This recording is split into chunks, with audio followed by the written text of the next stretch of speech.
Stroy 1. I was deep in the middle of an overdue digital cleanup, sorting through old files and clearing out the clutter on my computer, when I stumbled upon something strange.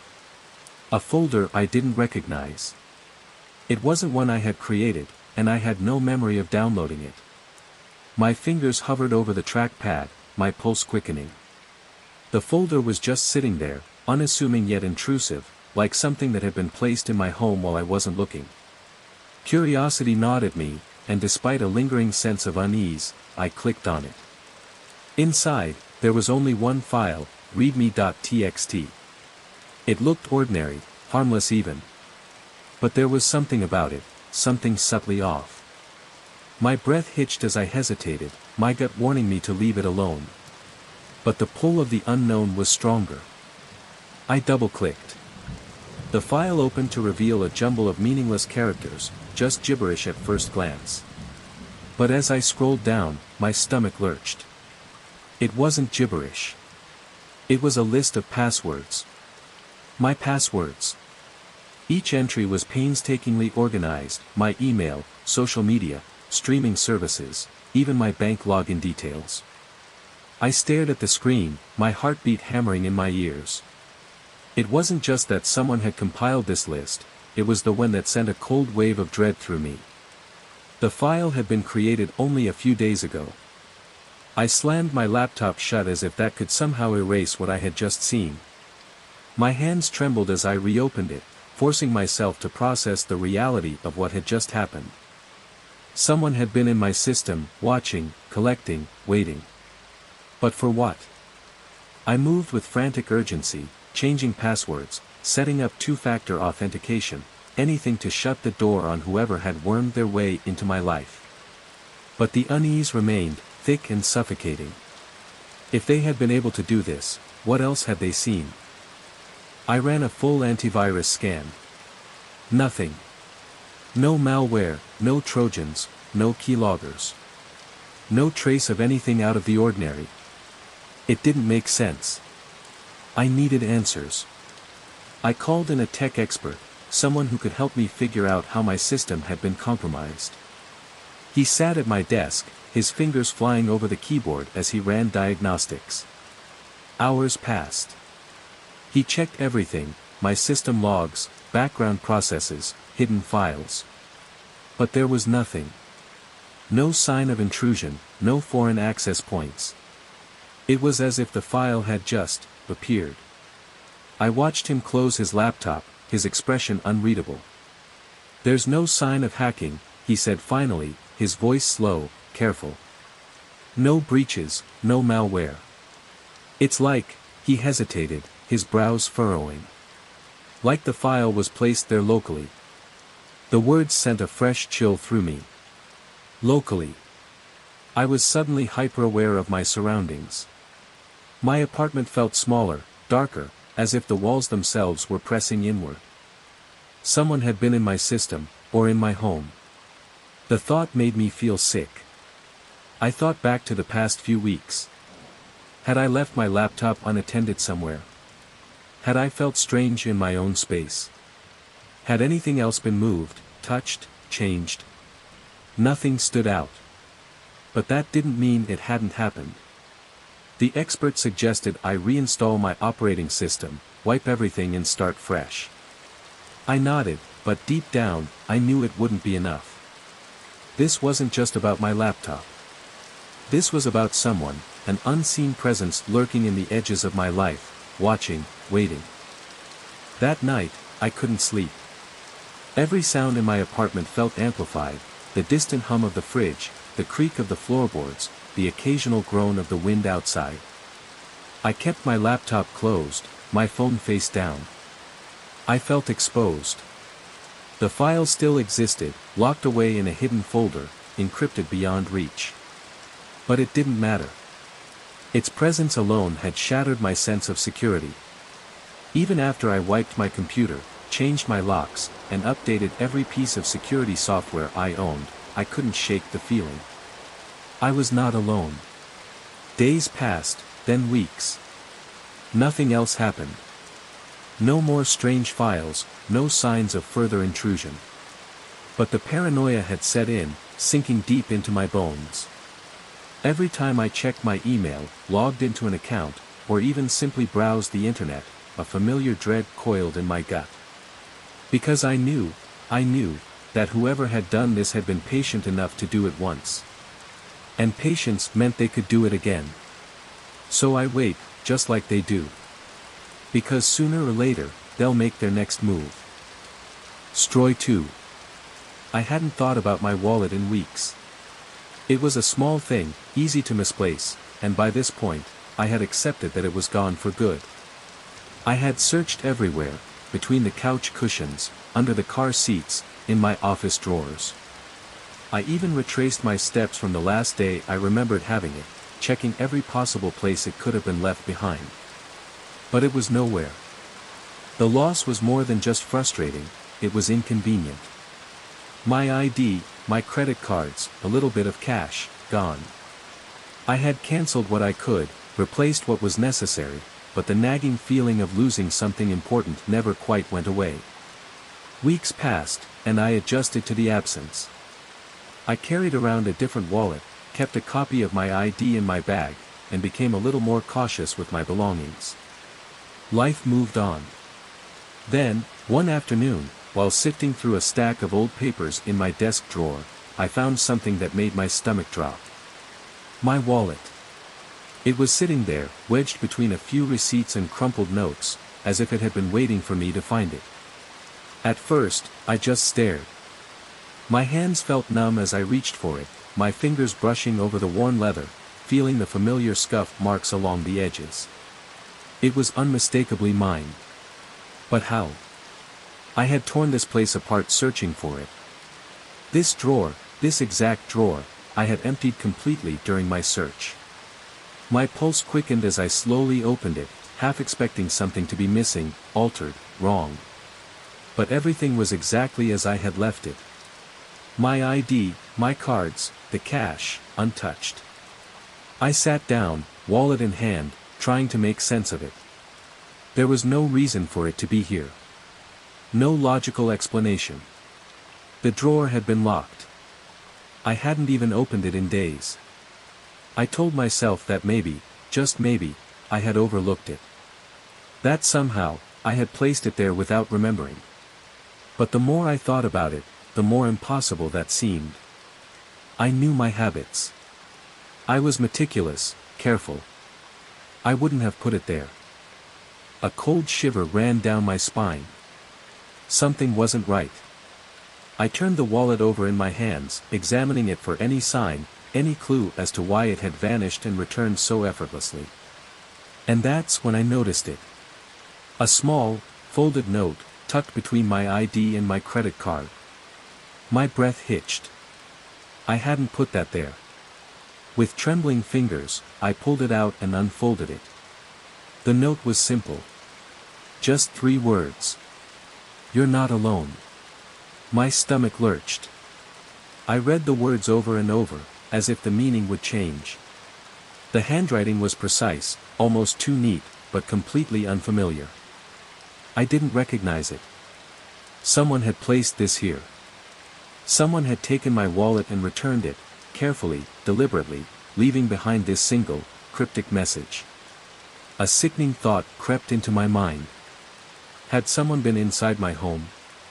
I scanned the room, my ears straining for any sound, any shift in the silence. My apartment suddenly felt smaller, the walls pressing in on me. My gaze flickered to the window, to the street below. People moved about, unaware of the icy dread settling in my bones. I considered calling the police, but what could I even say? My wallet disappeared and reappeared weeks later with a creepy note inside. They would think I misplaced it. That I was paranoid. Maybe I was. But deep down, I knew the truth. Someone had been here. Days passed, and though I tried to push it from my mind, the feeling of unease never left. There were moments, fleeting, but unmistakable, where I felt watched. A shadow at the corner of my vision, gone when I turned to look. A whisper of movement in an empty room. At night, I would wake suddenly, my skin prickling, heart pounding, certain that someone was standing just beyond the darkness, just outside my vision. I never found out who took my wallet. I never figured out how it had returned. But the note remained, a quiet reminder that some mysteries aren't meant to be solved. That sometimes, the things we lose aren't really lost at all. They're just waiting.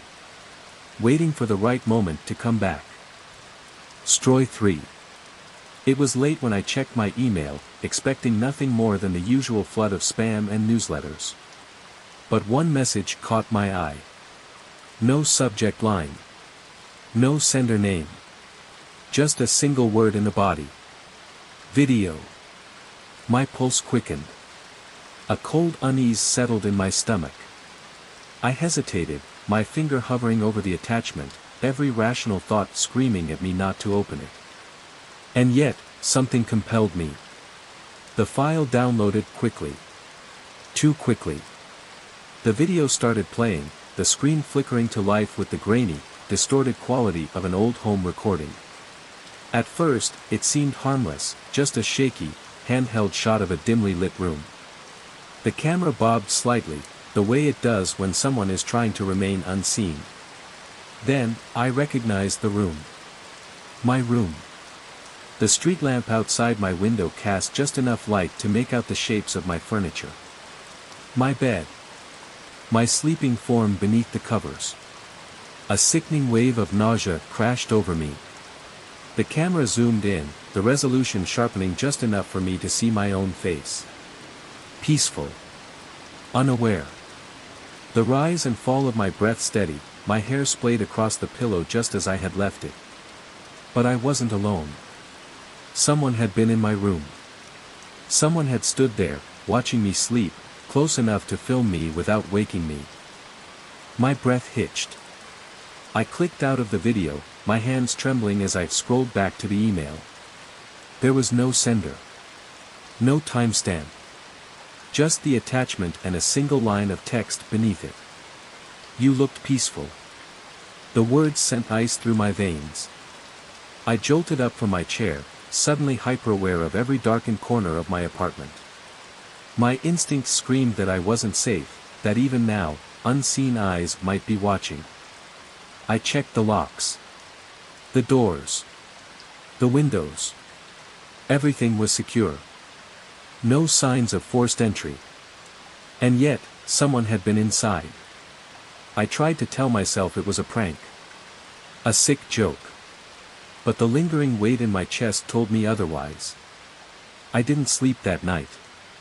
Every creak of the floorboards made my breath catch. Every shifting shadow felt like something lurking just beyond my sight. My own apartment, my safe space, had become something else entirely. A hunting ground. And I was the prey. The next day, I deleted the email. Changed every password I could think of. Set up extra security measures. Told myself it was over. That night, I lay in bed, exhaustion pulling at me, but the memory of the video wouldn't leave. Just as sleep was about to claim me, I heard it. Tap. A soft, deliberate noise. My breath stilled. My pulse thundered in my ears. Tap. Again, barely audible but unmistakable. It was coming from my bedroom door. I didn't move. I didn't breathe. I just lay there, staring into the darkness, waiting. The sound stopped. Silence stretched on, thick and suffocating. Then. Buzz. My phone vibrated against my nightstand. I flinched, pulse hammering as I reached for it with shaking fingers. A new email. Still sleeping. My stomach turned to stone. I didn't want to open it. But I had to. The email contained another video. I clicked it open, my hands slick with sweat. The footage was different this time.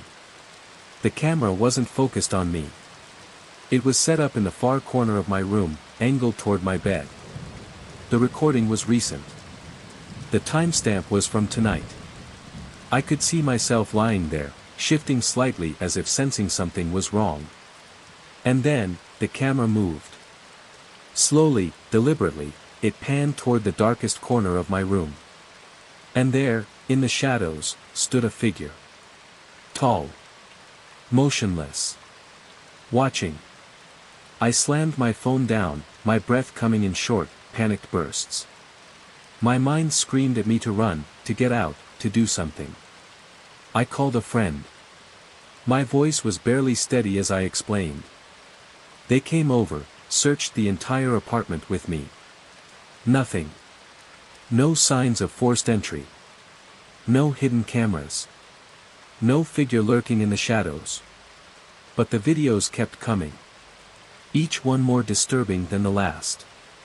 A shot of my bedroom door opening just a crack in the dead of night. A still image of me brushing my teeth, taken from behind. An audio recording of my own breathing. Someone was watching me. Someone was inside. I couldn't eat. I couldn't sleep. Every time I closed my eyes, I imagined the figure standing over me, just out of reach. I tried to convince myself it was over. That maybe it had just been a cruel mind game. Then, the final email came. No subject. No message. Just a single attachment. I pressed play. The footage was the same as before, my room, my bed. But this time, I wasn't asleep. I was awake. I could see myself lying there, eyes open, staring into the dark as if I knew something was wrong. As if I could sense the presence lingering just beyond my sight. Then, my gaze in the video shifted. I turned toward the corner. The screen glitched, static crackling for a brief second. And then, there it was. The figure. Standing. Waiting. Watching. The video ended. A single line of text appeared beneath it. I'll be watching you. That was the last time I ever heard from them. The email stopped. The video ceased. But the fear never left. Even now, when I wake in the middle of the night, I can't shake the feeling that someone is still out there. Watching. Waiting. For the right moment to return. Stroy 4. The morning light seeped through the curtains, casting a soft golden hue over my bedroom. I groggily stretched, the weight of sleep still pressing on me like a heavy blanket. It was supposed to be an ordinary morning, just like any other, until I swung my legs over the side of the bed and saw them. My shoes. They weren't where I had left them. The night before, I had kicked them off by the door, like always. But now, they sat neatly beside my bed, covered in mud. Dark, wet clumps clung to the soles, smeared along the sides as though they had been dragged through damp earth. The smell of rain-soaked dirt rose faintly in the air, thick and undeniable. My stomach tightened. That didn't make sense. I hadn't stepped outside yesterday, not even once. I had spent the entire day inside, curled up on the couch, watching TV and half-heartedly finishing some chores. No walks. No visitors. No reason for my shoes to be dirty. I bent down, hesitantly reaching out. The mud was fresh. Thick. Still moist, as if it had only just been tracked in. My pulse quickened. How did this happen? A chill crept up my spine, a strange whisper of unease curling at the edges of my mind. Maybe there was a rational explanation. Maybe I had gone outside and just forgotten. But that wasn't right. I would have remembered something like that. And besides, I lived alone. The thought made me feel suddenly exposed. Vulnerable. Shoving aside my unease, I stood and walked to the front door, my bare feet silent against the hardwood floor. It was locked. Deadbolt secure. No muddy footprints leading from the entrance. The windows were all shut, the back door latched tight. Everything exactly as I had left it before going to bed. I swallowed hard. For a long moment, I stood there in the quiet, listening. The house held its breath with me. I returned to the bedroom, my gaze drawn back to the shoes like they were some kind of warning. This time, I noticed something else, something I had overlooked before. A smudge. No, a fingerprint. Faint, smeared into the mud on the heel of one shoe. A fingerprint. The breath hitched in my throat. Someone had touched them. Someone had been here. A cold sweat prickled at the back of my neck as my mind raced through the possibilities, each one worse than the last. Had someone come inside while I was sleeping? Had they watched me? Had they stood by my bed, close enough to reach down and move my shoes? I grabbed my phone, my fingers trembling as I dialed. The police dispatcher listened to my shaky explanation and told me to stay calm, that someone would be over shortly. But how could I stay calm, knowing someone had been inside my home? An hour later, an officer arrived. He moved through the house with quiet efficiency, checking every lock, every window, every possible point of entry. He asked me questions I could barely focus on answering. Had I noticed anything else strange? Had I had any recent visitors? Was there anyone who might have access to my home? No. No one. The officer took photos of the shoes, of the fingerprint, of the undisturbed locks. He promised they would run the print through their system, that they'd let me know if anything came up. Then he left, leaving me alone in a house that didn't feel like mine anymore. That night, I double-checked every lock. Then I triple-checked them.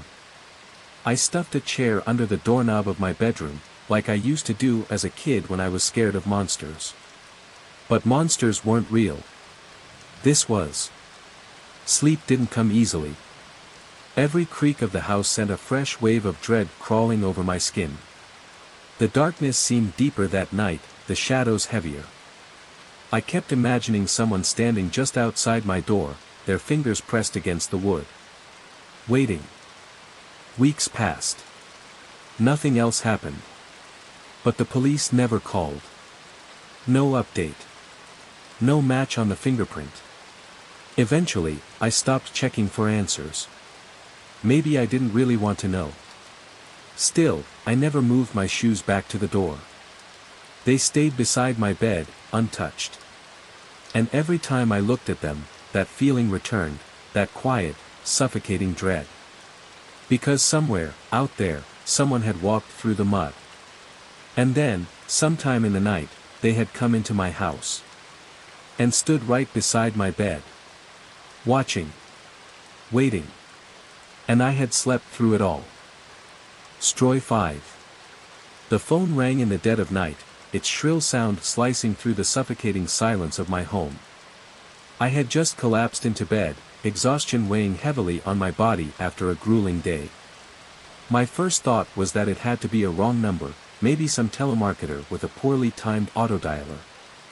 But as I lazily reached for my phone and glanced at the screen, my breath caught in my throat. It was my own number. I stared, my fingers tightening around the device as confusion seeped into my weary mind. How was this possible? How could my phone be calling itself?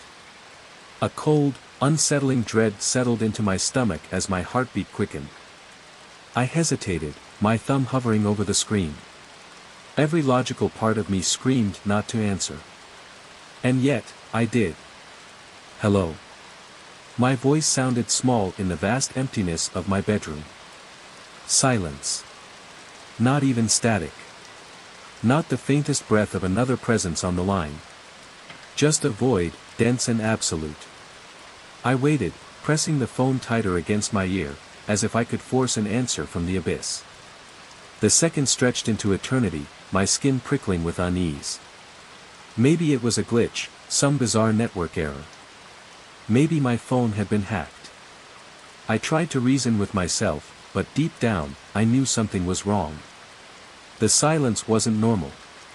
It felt deliberate. Like someone, or something, was there, listening. Waiting. My fingers trembled as I pulled the phone away, my eyes locked onto the screen. The call was still active. The digital numbers ticked forward, marking the time. I should hang up. End it. Go back to sleep. But I couldn't. Something deep inside told me that doing so might be a mistake. That I needed to hear something that hadn't yet been spoken. I swallowed hard and raised the phone back to my ear. "Hello?" I said again, louder this time, my voice tinged with a nervous edge. The silence deepened, pressing in on me from all sides. My mind raced through 100 possibilities, each more unsettling than the last. A prank? A ghost in the machine? A warning? Then, without a sound, the call ended. I jolted, my breath coming in short, uneven gasps. My hands shook as I checked the call log, expecting some kind of explanation, but there was nothing. No record of an incoming call. No missed call. Just, nothing. I stared at the empty log, my skin crawling. Had I imagined it? Had I been so exhausted that I'd hallucinated the whole thing? The rational part of me wanted to believe that. But the sickly feeling curling in my gut told me otherwise. Over the next few days, I tried to shake it off, forcing myself back into my routine. Work, errands, pretending I wasn't watching my phone out of the corner of my eye. But the unease never faded. If anything, it grew worse. The calls continued. Not every night. Not at the same time. But often enough to keep me on edge. Each time, my own number would appear. Each time, silence would greet me on the other end. And each time, I swore the silence felt heavier, as though something was shifting within it. Then, one night, something changed. I was sitting at the kitchen table, phone in hand, when it rang again. Without thinking, I answered, my exhaustion outweighing my fear. At first, the silence was familiar. Too familiar. But then, barely perceptible, I heard it. A whisper. Faint, like someone speaking from miles away. Words I couldn't quite make out. The sound sent a jolt of terror through me, freezing me in place. And yet, somehow, the voice sounded familiar. It sounded like me. A cold dread wrapped around my spine as I strained to listen, my pulse pounding in my ears. The whispering continued, too soft to comprehend. Then, a quiet rustling noise, like pages turning. And then, the line went dead. I sat there, phone clutched in my trembling hands, staring at the black screen. My breath came in uneven gasps as a realization clawed its way into my mind, unbidden and unwelcome. It hadn't been a mistake. It hadn't been a prank. Someone, was trying to reach me. And the more I listened, the more I knew. It wasn't going to stop. Stroy 6. The concert was supposed to be an escape, a night of music, flashing lights, and the kind of bass that thumped through your ribs like a second heartbeat. The crowd pulsed around me, bodies moving as one, lost in the rhythm of something bigger than ourselves. It was the kind of night where you surrender to the chaos, let yourself be swallowed by the sound, the lights, the energy. But then, amidst the euphoria, I felt it. A shift. A chill that crawled up my spine. And then, a whisper, barely audible against the roar of the music, yet somehow slicing through it like a blade. It's time. The voice was right next to my ear. Intimate. Too close. My breath caught in my throat, and for a moment, I couldn't move. It wasn't just the words, it was the weight behind them, something cold and final. I spun around, heart hammering, expecting to see someone, some stranger, maybe even someone I knew. But there was no one. Just the crowd. A sea of faces, all illuminated in bursts of electric blue, neon red, strobes of white. People were dancing, laughing, eyes closed, lost in the music. None of them looked at me. None of them had been close enough to whisper in my ear. I swallowed hard, trying to shake off the sudden unease. A prank. That's all it was. Some drunk idiot messing around. I told myself that, tried to believe it. But something was wrong. The air felt thick, pressing in around me. The music, once exhilarating, now sounded hollow, distant, like I was hearing it from underwater. I needed to step away. Get some air. I pushed through the crowd, making my way to the edge of the venue. The further I moved from the stage, the heavier my limbs felt, like something was trying to hold me back. I turned my head, glancing over my shoulder. For a split second, I saw them. A figure at the far end of the crowd, standing still while everyone else moved around them like waves crashing against a rock. Their face was obscured, swallowed by shadows, but I could feel their gaze burning into me. A bolt of terror shot through me. I blinked, and they were gone. A hand touched my shoulder. I jumped, spinning around with my pulse in my throat. It was my friend, eyes filled with concern. "Hey, are you okay?" I forced a laugh, nodded quickly. Yeah, just got a little dizzy." She didn't look convinced, but she didn't push it. And honestly, what could I even tell her? That some faceless stranger had whispered in my ear. That the air felt wrong. That the world itself felt off. The night continued. The concert ended. The crowd spilled out into the streets. But the feeling didn't fade. If anything, it got worse. The streets were alive with people, voices blending into a blur of city noise. But I felt isolated. Detached. Like I was moving through a dream where everything was just slightly off. Then I saw them again. Across the street. Standing beneath a flickering street lamp. Still. Watching. I couldn't see their face. Couldn't tell if they were even real or just a trick of the dim light and my overactive imagination. But I knew. Deep down, I knew. They were waiting for me. My stomach twisted.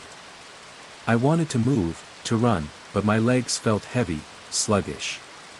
Then, as suddenly as they had appeared, they turned and vanished into the dark. I stood there, rooted to the spot, heart slamming against my ribs.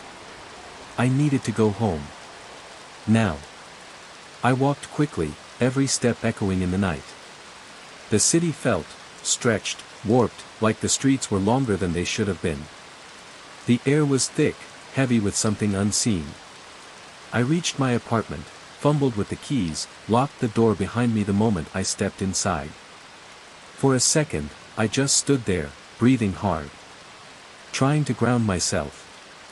But the feeling didn't go away. The walls felt closer. The silence was suffocating. I pulled out my phone, desperate for some kind of distraction, maybe a message, a call, anything to pull me back into normalcy. The screen was blank. No notifications. No texts. No missed calls.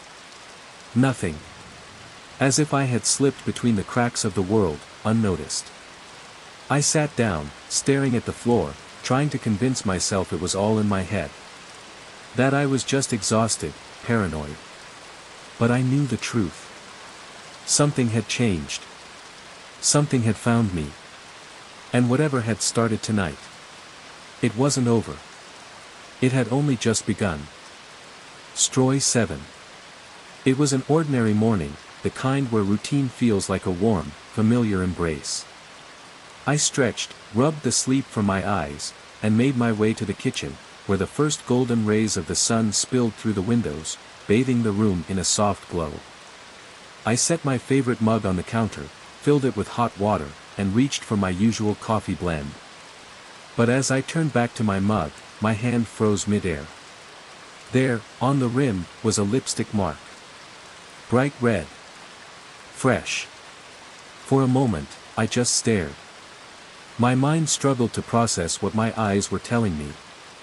I lived alone. No one had visited. No friends, no family. There was no possible way that mark should be there. Slowly, I picked up the mug, careful not to smudge it, almost as if I were handling evidence at a crime scene. The mark was vivid, unmistakable, like the ghost of a kiss left behind. I could almost feel the phantom warmth of someone's lips against the porcelain.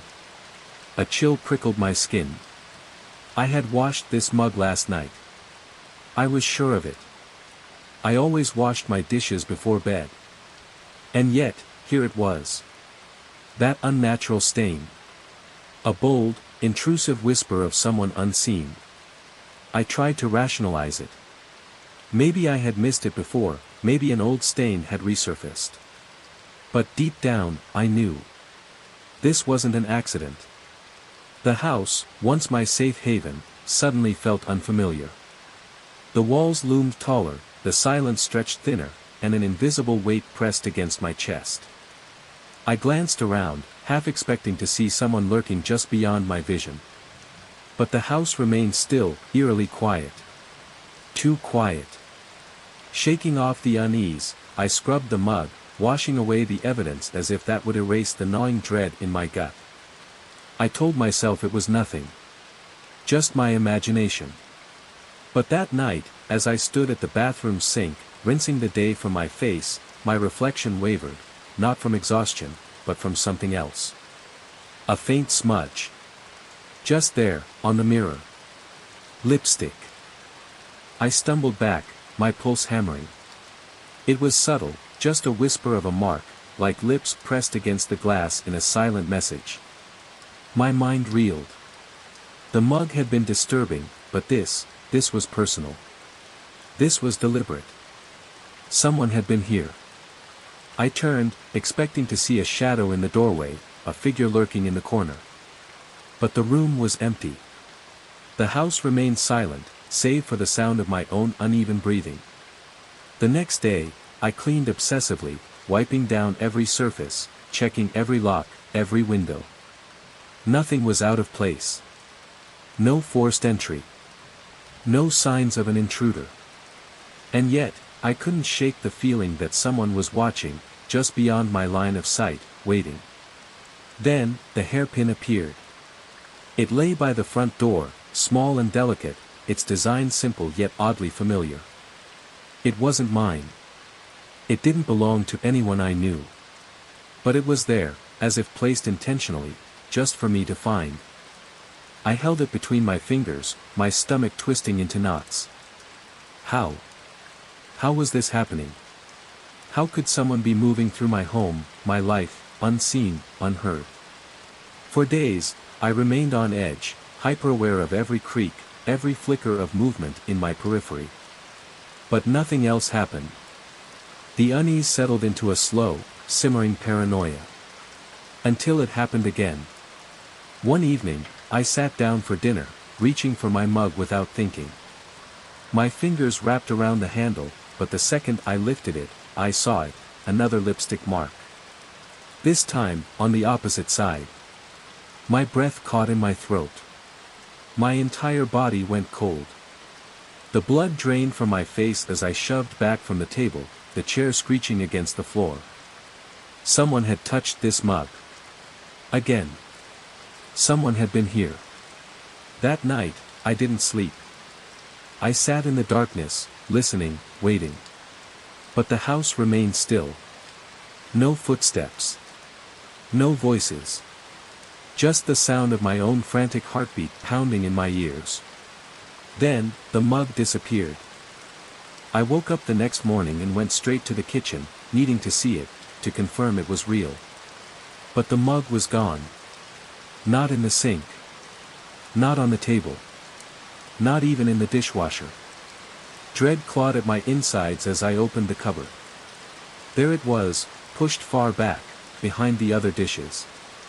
As if someone had carefully placed it there. I slammed the door shut. My breath came in short, panicked bursts. Someone was playing with me. Toying with my sanity. Then, the final message arrived. That evening, as I stepped into my living room, something on the coffee table caught my eye. In the thin layer of dust that had settled there, someone had drawn a message with their fingertip. 3 simple words, written just for me. You'll never be alone. The room tilted. My vision blurred at the edges. Every muscle in my body locked, rigid with fear. My home, my sanctuary, was no longer mine. Someone else was here. Watching. Waiting. I wasn't alone. And I never would be again. Stroy 8. I had been out all day, running errands, weaving through the endless chaos of my schedule. The city was alive, buzzing with movement, but I was exhausted. The air was unusually warm, the kind of suffocating heat that clings to your skin even as the sun begins its slow descent behind the skyline. As I turned onto my street, long shadows stretched across the pavement, twisting unnaturally in the fading light. That was when I felt it, an unease creeping up my spine, an instinctive whisper in the back of my mind that something wasn't right. I glanced around, scanning the empty sidewalks and dimming windows, but there was nothing out of the ordinary. Maybe it was just the exhaustion or the nagging sense that I had forgotten something. I shook it off as I reached my building, digging into my pocket for my keys. The cold metal of the keychain felt familiar, grounding, but as I stepped up to my door and slid the key into the lock, an icy wave of dread swept over me. The door wasn't locked. It swung open too easily, too smoothly. For a moment, I just stood there, my breath caught in my throat. I was certain I had locked it before leaving. I always did. I had a ritual, double-checking the bolt, feeling the reassuring resistance as it clicked into place. But now, the door hung open like an invitation. A warning. I swallowed hard and stepped inside. The apartment was still. Nothing looked disturbed, no overturned furniture, no broken windows, no stolen belongings. And yet, something was wrong. The air felt heavier, charged with an unseen weight. My pulse pounded in my ears as I moved through each room, checking, searching. The kitchen. The bathroom. The bedroom. Everything appeared untouched. But the silence, it felt different. Like something was watching. I returned to the front door, gripping the lock, twisting it back and forth. It wasn't broken. It worked perfectly fine. So why had it been unlocked? Why did I feel like something had been here, and maybe still was? The thought sent a chill slithering down my spine. My hands trembled slightly as I pulled out my phone and called a friend. The ringing tone echoed through the apartment, amplifying the silence. No answer. I left a voicemail, trying to keep my voice light, casual. I didn't want to sound paranoid, but my gut told me otherwise. Then I saw it. A small envelope. It was sitting on the coffee table. Unmarked. Innocuous. Wrong. I knew for a fact it hadn't been there when I left. I had cleared the table that morning, leaving it completely bare. And yet, here it was. My breath hitched as I stepped closer, my fingers tingling with cold anticipation. I hesitated, then picked it up. The paper felt smooth, deliberate. I peeled back the flap, unfolded the note inside. The handwriting was meticulous, each letter carved with unsettling precision. Leave while you still can. A thick silence fell over the room, pressing against me, suffocating me. My mind raced, scrambling for an explanation. A prank? A mistake? But no, this was intentional. Personal. Someone had been here. I glanced around, half expecting to see a figure lurking in the shadows, waiting, watching. But the apartment remained still. My pulse thundered in my ears as I stepped backward, my feet moving on instinct toward the door. I needed to get out. Now. Then, a sound. A creak. Faint. Barely audible. But there. I froze. The hair on the back of my neck rose. The sound had come from inside the apartment. Another creak. Closer this time. The slow, deliberate shift of weight against the floorboards. I wasn't alone. A surge of adrenaline slammed through me. My gaze darted to the bedroom closet, its door slightly ajar. The sliver of darkness between the cracks seemed deeper, wrong. I took a step back, but before I could reach the door, the sound stopped. Silence. Heavy. Waiting. I swallowed the panic clawing up my throat and forced myself forward. My fingers wrapped around the doorknob, cold, slick with sweat. I yanked it open. Nothing. Empty space. Hanging clothes. The stale scent of fabric softener. But my gut told me I wasn't safe. I turned, reaching for my phone again. That was when I saw it. Near the front door, smeared against the wall, was a handprint. Dark. Oily. Almost wet. It hadn't been there before. I stood frozen, staring at it, my heart beat a deafening drum in my chest. My mind raced to make sense of it, but deep down, I knew. Something, or someone, had been here. And they might still be. I grabbed my phone, my hands shaking as I dialed my friend again. This time, I didn't care if I sounded paranoid. This wasn't just my imagination. It wasn't exhaustion or stress. Something had happened. And I wasn't sure if I was ever going to feel safe in my own home again. Story 9. I had always taken pride in my little indoor jungle. My houseplants were my quiet companions, each one carefully positioned to catch just the right amount of light. But that morning, as I stepped into the living room, something was wrong.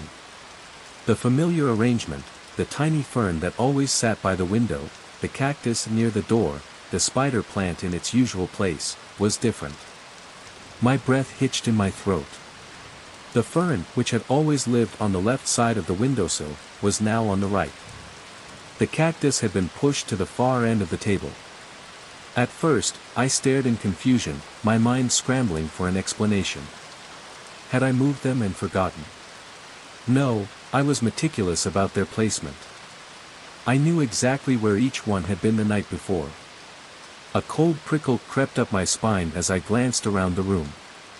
Everything else was normal. The furniture untouched. The door still locked. There was no sign that anyone had been inside. But the plants. The plants had moved. I shook my head, trying to brush off the feeling. Maybe I was just tired. Maybe I had absent-mindedly shifted them while watering. That had to be it. And yet, as I reached out to touch the leaves of the fern, a strange unease settled in my chest. The soil was slightly disturbed, as if someone, or something, had been there. That night, I double-checked the locks before going to bed. But sleep did not come easily.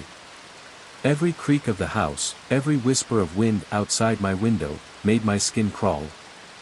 I kept picturing the plants in their unnatural positions. I told myself I was being ridiculous, that there was no reason to feel so uneasy. And yet, as exhaustion finally pulled me under, I couldn't shake the feeling that something was watching.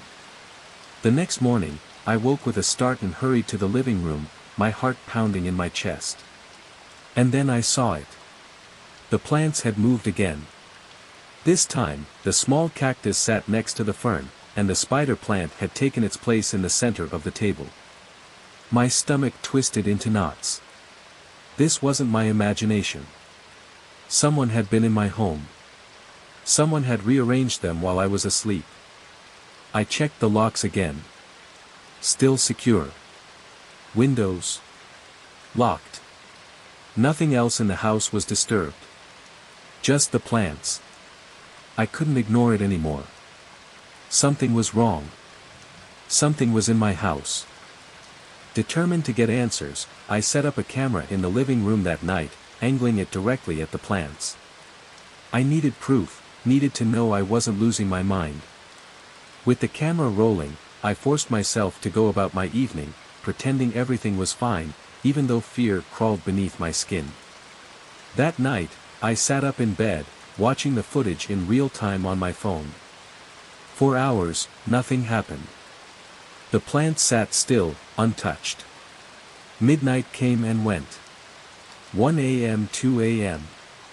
Then, at exactly 3 a.m., the air in the room seemed to shift. And the plants began to move. Not all at once, but subtly, eerily. The fern shifted first, sliding across the table as if nudged by invisible hands. Then the cactus. The spider plant. One by one, they rearranged themselves with slow, deliberate motions. My breath caught in my throat. There was no one in the room. And yet, they moved. I watched, frozen, as the plants settled into their new formation. The same pattern as before.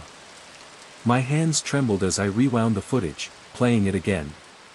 The results were the same. No intruder.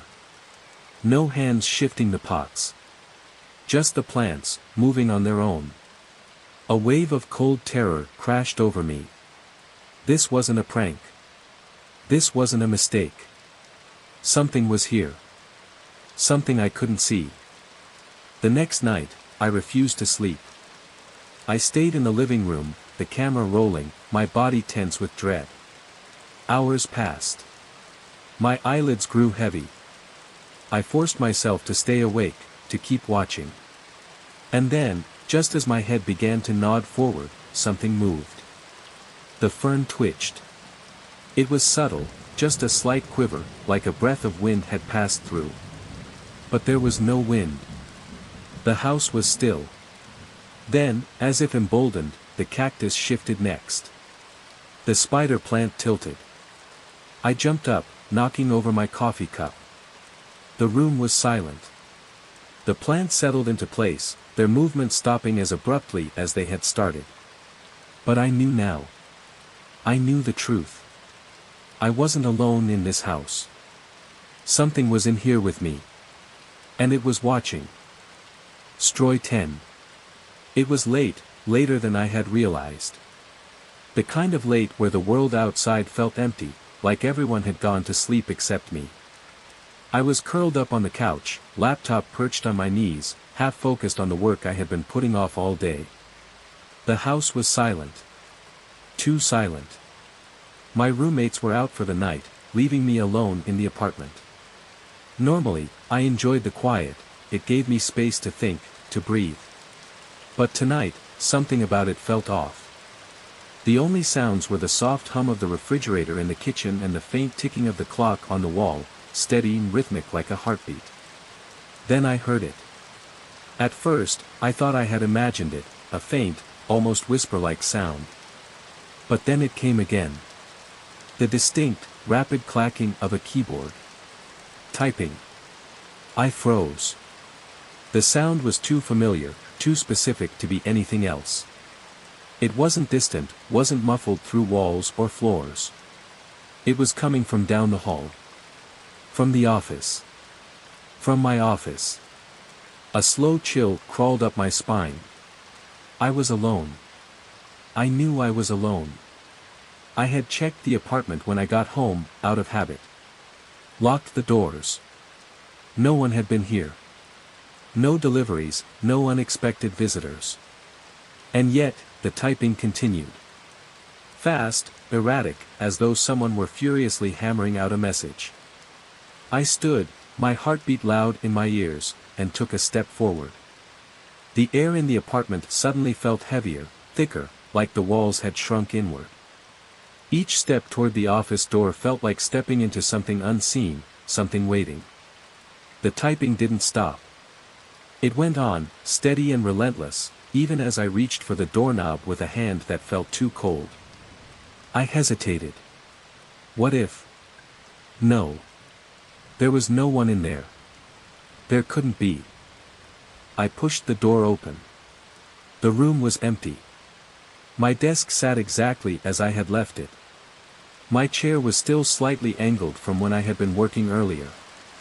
My computer was off. The screen dark. Completely still. But the typing had stopped. Just like that. I swallowed hard, the silence pressing against me now, no longer comforting but suffocating.